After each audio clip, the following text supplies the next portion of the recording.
চৈতন্যদেবের উত্তরাধিকারী হলেন মুখ্যমন্ত্রী মমতা ব্যানার্জি। মুখ্যমন্ত্রীকে চৈতন্যদেবের উত্তরাধিকারী বলে মন্তব্য করলেন তৃণমূল সাংসদ। তবে এই মন্তব্য তিনিই প্রথম করছেন এমনটা নয়। এর আগে যদিও মমতাকে কখনোই মা শারদা, কখনো বা নেতাজি, কখনো আবার দলের কর্মীরা মাদার টেরেসার সঙ্গে এক আসনে বসিয়েছেন। আর এবার একই রকমভাবে একই দাবি করলেন তৃণমূলের আরও এক নেতা। শ্রীকৃষ্ণ চৈতন্যের উত্তরাধিকারী মমতা ব্যানার্জি বনগাঁতে এসআইআর এবং বাংলাভাষী এবং বাঙালিদের ওপরে অত্যাচারের প্রতিবাদ সভা থেকে বললেন সাংসদ ঋতব্রত ব্যানার্জি। এসআইআর এবং বিজেপি শাসিত রাজ্যে বাংলাভাষী এবং বাঙালিদের ওপরে অত্যাচারের প্রতিবাদে সরব তৃণমূল। শনিবার বিকেলে উত্তর 24 পরগনার বনগাঁ জেলার তৃণমূল কংগ্রেসের পক্ষ থেকে বনগাঁর নীল দর্পণ ভবনের সামনে একটি প্রতিবাদ সভার আয়োজন করা হয়। প্রতিবাদ সভায় উপস্থিত ছিলেন ব্যারাকপুরের সাংসদ পার্থ ভৌমিক, রাজ্যসভার সাংসদ ঋতব্রত ব্যানার্জি, এছাড়াও বনগাঁ জেলা তৃণমূলের সভাপতি বিশ্বজিৎ দাস সহ অন্যান্য তৃণমূল নেতৃত্ব।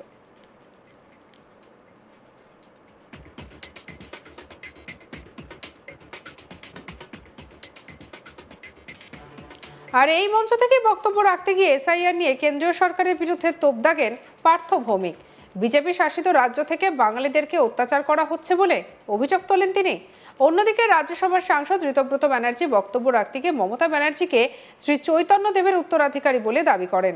তিনি বলেন, শ্রী চৈতন্যদেবের উত্তরাধিকারী ছিলেন লালন, লালনের উত্তরাধিকারী ছিলেন রবীন্দ্রনাথ ঠাকুর, আর এখন শ্রী চৈতন্যদেবের উত্তরাধিকারী মমতা ব্যানার্জি।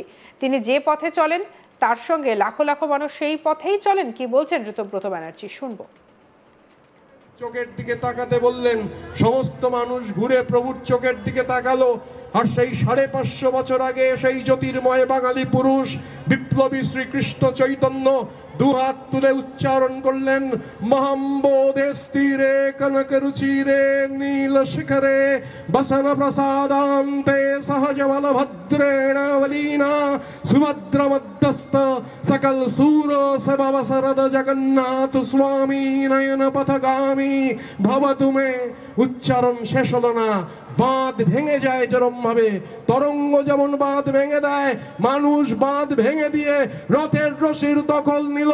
ভারতবর্ষের প্রথম বিপ্লবী শ্রীকৃষ্ণ চৈতন্য ভারতের প্রথম বিপ্লবে নেতৃত্ব দিলেন। চৈতন্যের ব্যাটন চলে গেল এই নদিয়ার আরেক বাঙালির হাতে। নাম তার লালন সাই, লালন ফকির। চৈতন্যের ব্যাটন নিয়ে মাথা তুলে বাংলাকে বললেন, বাঙালিকে বললেন, আসার আগে কি জাত ছিলে, ভবে এসে কি জাত হলে, যাবার পরে কি জাত হবে। একবার মন ভেবে বলো না, একবার মন ভেবে বলো না, একবার মন ভেবে বলো না। চৈতন্য থেকে লালন, লালন থেকে রবীন্দ্রনাথ নজরুল হয়ে চৈতন্য ছিলেন হ্যামলিনের বাসিওয়ালা।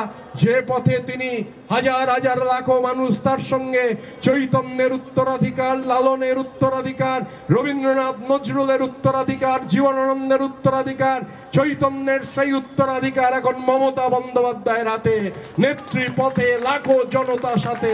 আর এই যে লড়াই, এই যে এসআইআর ওরা করতে চাইছে, এই যে এসআইআর নাম দিয়েছে স্পেশাল ইন্টেন্সিভ রিভিশন, আমাদের নেতা অভিষেক বন্দ্যোপাধ্যায় বলেছেন আসলে সাইলেন্ট ইনভিজিবল রিগিং। এর দুটো উদ্দেশ্য রয়েছে। প্রথম উদ্দেশ্য হচ্ছে জেনুইন ভোটারের নাম কেটে বাদ দাও। আপনারা দেখছেন বিহারে কি হয়েছে, কুকুরের নাম, ট্র্যাক্টরের নাম, যা প্রাণে চাইছে করছে, জেনুইন ভোটারের নাম বাদ দিয়ে দিচ্ছে। এটা হচ্ছে প্রথম উদ্দেশ্য। আর 2 নম্বর উদ্দেশ্য হচ্ছে ব্যাকডোর দিয়ে এনআরসি করা। পরবর্তীতে সাংবাদিকদের মুখোমুখি হয়ে ঋতব্রত ব্যানার্জি জানিয়েছেন, আপনি যদি প্রথম মিছিল কে করেছিল বলেন তাহলে আমি বলবো শ্রী চৈতন্যদেব। তিনি জাতপাত ধর্মের বাধা ভেঙে দিয়েছিলেন। তিনি যে পথে চলতেন মানুষও সেই পথেই চলতেন। এখন মমতা ব্যানার্জি যে পথে চলেন লাখো লাখো মানুষ সেই পথেই চলে। শ্রী চৈতন্যদেবের উত্তরাধিকারী মমতা ব্যানার্জি কি বলেছেন তৃণমূল সাংসদ ঋতব্রত ব্যানার্জি, শুনবো। 550 বছর আগে বাংলার মধ্যভাগ থেকে এই বনগাঁ ছিল অবিভক্ত নদিয়ারই অংশ। এই মধ্যভাগ থেকে বাংলার শ্রীকৃষ্ণ চৈতন্য যখন বেরিয়েছিলেন, যে পথে গেছেন তিনি মানুষের মধ্যেকার বেড়া ভেঙে দিয়েছেন। ধর্মের বেড়া, বর্ণের বেড়া, জাতপাতের বেড়া সব ভেঙে গেছে। এবং আমায় যদি কেউ জিজ্ঞাসা করেন যে আমাদের দেশের প্রথম বিপ্লবীকে, আমি বলবো শ্রীকৃষ্ণ চৈতন্য। যদি বলেন যে প্রথম মিছিলকে করেছেন শ্রীকৃষ্ণ চৈতন্য, প্রথম স্লোগানকে দিয়েছেন শ্রীকৃষ্ণ চৈতন্য, প্রথম সমাজ সংস্কারকে করেছেন শ্রীকৃষ্ণ চৈতন্য, প্রথম ফ্যাশন ডিজাইনারকে, তারও উত্তর শ্রীকৃষ্ণ চৈতন্য। এখন শ্রীকৃষ্ণ চৈতন্যের যে ধারাবাহিকতা, কৃষ্ণ চৈতন্য যে পথে যেতেন লাখো মানুষ তাকে অনুসরণ করতেন।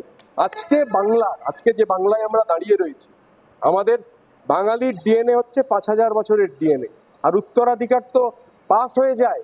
চৈতন্যের ব্যাটন ছিল লালনের কাছে, লালন সেই ব্যাটন দিয়ে গেছিলেন রবীন্দ্রনাথের হাতে।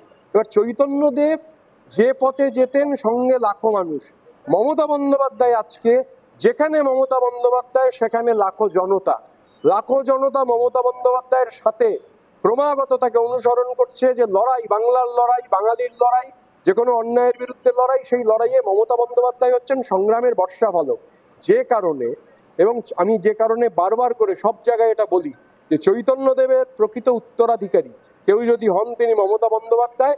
এবং এই যে সামনে মমতা, পেছনে লাখো কোটি জনতা, এটা বারবার বাংলার মাটিতে প্রমাণিত।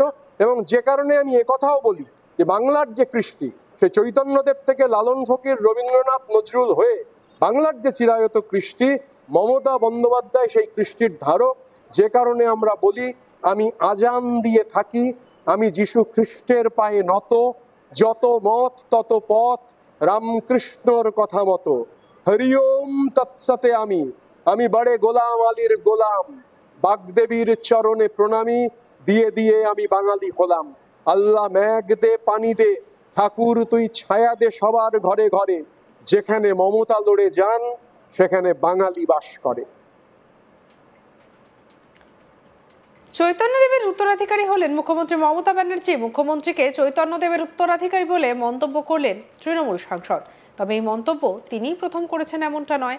এর আগে যদিও মমতাকে কখনো মা শারদা, কখনো বা নেতাজি, কখনো আবার তার দলের নেতাকর্মীরা মাদার টেরেসার সঙ্গে এক আসনে বসিয়েছেন। এবার একই রকম দাবি তৃণমূলের আরও এক নেতার।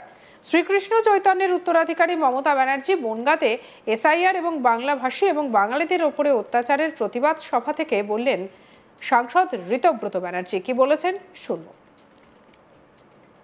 চোখের দিকে তাকাতে বললেন, সমস্ত মানুষ ঘুরে প্রভুর চোখের দিকে তাকালো।